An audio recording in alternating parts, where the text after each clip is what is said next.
गरुडगमन तव चरणकमलमिह मनसि लसतु मम नित्यम् गरुडगमन। राम राम। वेलकम टू भोजनालय तमिल। बुद्धिर्बलम यशोधैर्यम निर्भयत्वम अरोगताम अजात्यम वाक्पडुत्वम च हनुमत मरणात् भवेद। அதேதான் எல்லாரும் கெஸ் பண்ணிருப்பேன்னு நினைக்கிறேன். ஹனும ஜெயந்தி வரப்போகுது. ஸோ ஹனுமாருக்கு பிடிச்ச மிளகு வடை தான் இன்னைக்கு பண்ண போகிறோம். அதுக்கு நான் கருப்பு உளுந்து உடச்ச உளுந்து ஒரு டம்ளர் எடுத்து 1 மணி நேரம் சோக் பண்ணி வச்சுருக்கேன். தண்ணியில் நல்லா களைஞ்சிட்டு. இப்போது சவுத் இந்தியாவில் நம்ம உப்பு அதிகமாக கிடைக்கிறது, உப்பு அதிகமாக சாப்பிடுவோங்கிறதுனால இங்கே மிளகு போட்டு உப்பு போட்டு மிளகு வடையாக பண்ணி நைவேத்தியம் பண்ணுறோம் ஆஞ்சநேயருக்கு.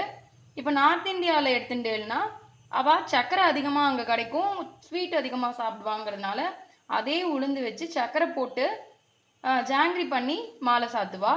நம்ம இங்கே வடை பண்ணி வடை மாலை சாத்துறது வழக்கம்.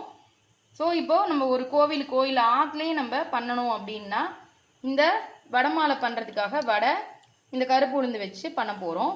ஸோ இந்த வீடியோக்குள்ளே போகிறதுக்கு முன்னாடி நம்மளோட போஜனாலயா தமிழ் சேனலை சப்ஸ்கிரைப் பண்ணி வச்சுக்கோங்க. இப்போ வீடியோக்குள்ளே போகலாம்.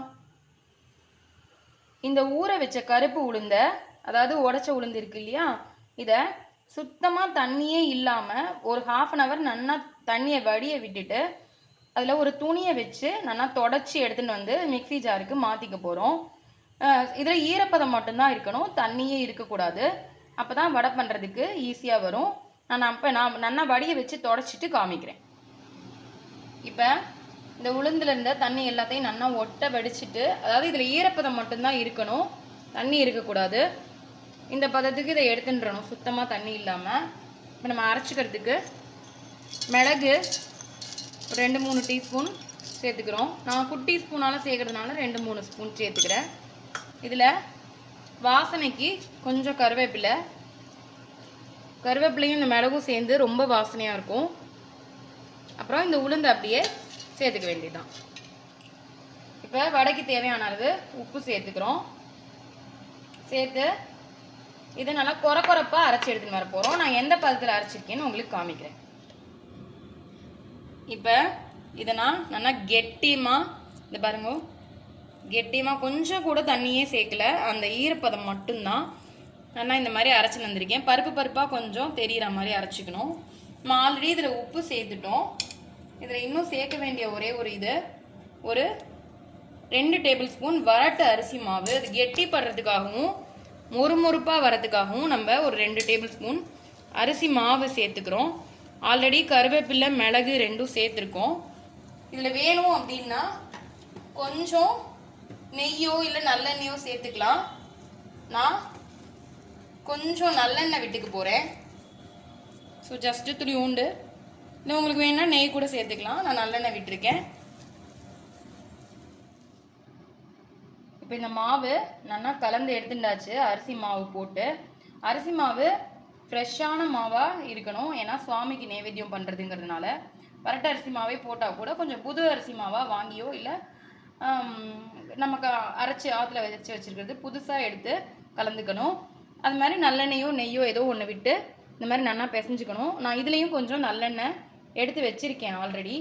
இப்போது வாழை இலை எடுத்து வச்சுட்டுருக்கேன். ஸோ இந்த வாழை இலையில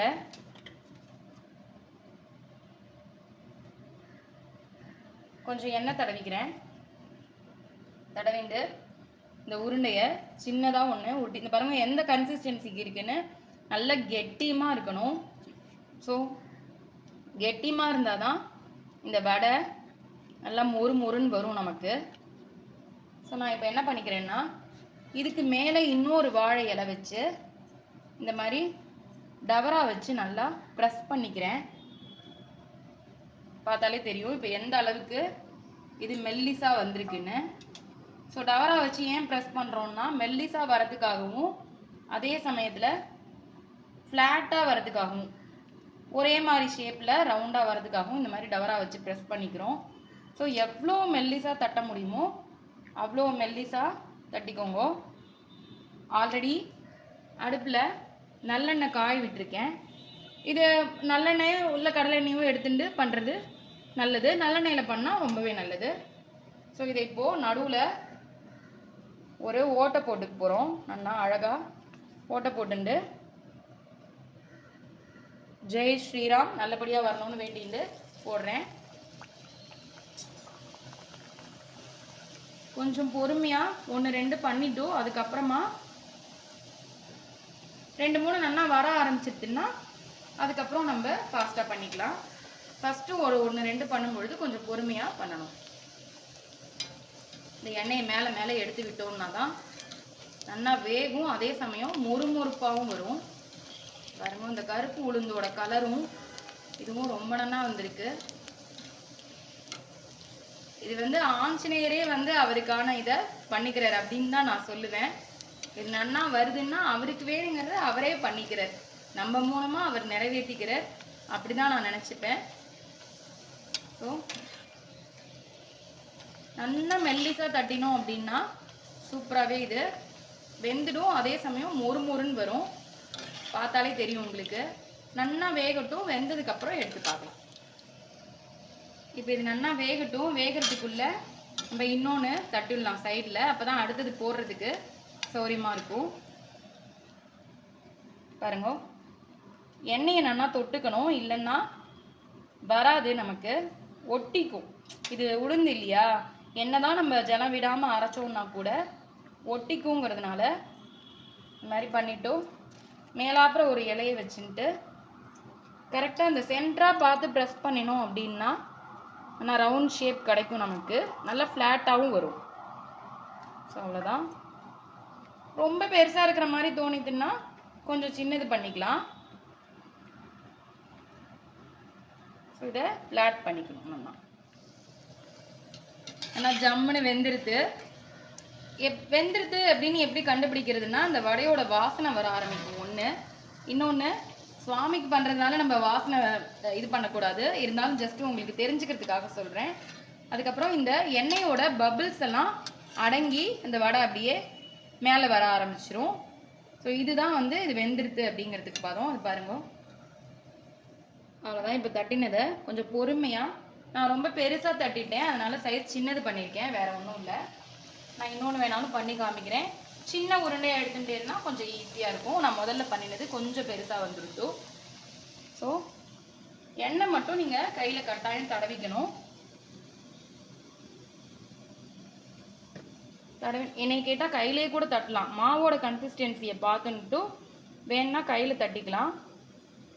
இப்போ நான் 2வது தட்டினது கையில் தான் தட்டினேன், நல்லாவே வந்திருக்கு.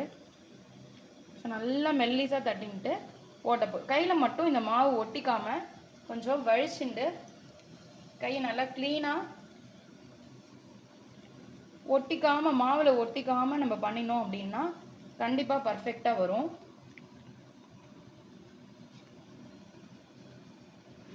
நம்ம போட்டிருந்த எல்லாமே தட்டியாச்சு, இதுதான் லாஸ்ட் ஏடு. ஸோ நான் பாருங்க, எனக்கு பண்ண நல்லா பர்ஃபெக்டாக வர ஆரம்பிச்சிருது. ஸோ நான் லாஸ்ட் ஏடு இந்த மாதிரி 4 தட்டி எடுத்துட்டு இருக்கேன்.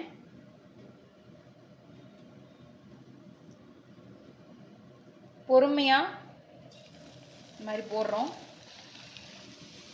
கொஞ்சம் எண்ணெய் சொதன்னு நம்ம போட்டு தட்டிட்டோம்னா பர்ஃபெக்டாக வரும். கொஞ்சம் டைம் எடுக்கும் வேகிறதுக்கு, பட் எண்ணெய் குடிக்காது இது தண்ணி இல்லாதனால. பாருங்க, நான் 4 வடை தட்டியிருந்தேன், 4யுமே போட்டுட்டேன். இது நல்லா வெந்த ஒன்று எடுத்துக்க வேண்டியதுதான். பாருங்க, இப்போ வெந்துருது, அவ்வளோதான். இதை எடுத்துட்டுலாம். இப்போ எல்லா ஏடுமே நம்ம தட்டி முடிச்சாச்சு. இப்போது ஹனுமாருக்கான இந்த பிரசாதம் ஃபுல்லாக ரெடி ஆகிடுது. பாருங்க, ரொம்ப சூப்பராக வந்திருக்கு. மெல்லிஸாக நான் ஒன்று உடச்சி காமிக்கிறேன். உடைச்சா இப்படி உடையணும். இதுதான் ஹனுமார் வடைக்கான இந்த பக்குவம். ஸோ நான் சொன்ன மாதிரி கொஞ்சம் கூட ஜலம் விடாமல், நான் ஆக்சுவலாக 1 hour ஊற வச்சுட்டேன். 1 hour ஊறணும்னு கூட கிடையாது, அரை மணிலேருந்து 3/4 மணியே போரும், 40 நிமிஷம் போரும். ஊற வச்சுட்டு சுத்தமாக தண்ணி இல்லாமல் வெடிச்சுட்டு இந்த மாதிரி கருவேப்பிலை, மிளகு, உப்பு போட்டு அரைச்சி யூஸ் பண்ணாத புது அரிசி மாவாக எடுத்து அதை கலந்து நெய்யோ எண்ணெயோ விட்டு நல்லா உருட்டிட்டு எண்ணெய் நிறைய தொட்டு மெல்லிஸாக தட்டினேல் அப்படின்னா சூப்பராக வரும். ஸோ நம்ம ஒரு ஆழாக்கு போட்டதுக்கு எவ்வளோ வடை வந்திருக்கு பாருங்க. நான் சில இதெல்லாம் பெருசாகவும் சில இதெல்லாம் சின்னதாகவும் தட்டியிருக்கேன்.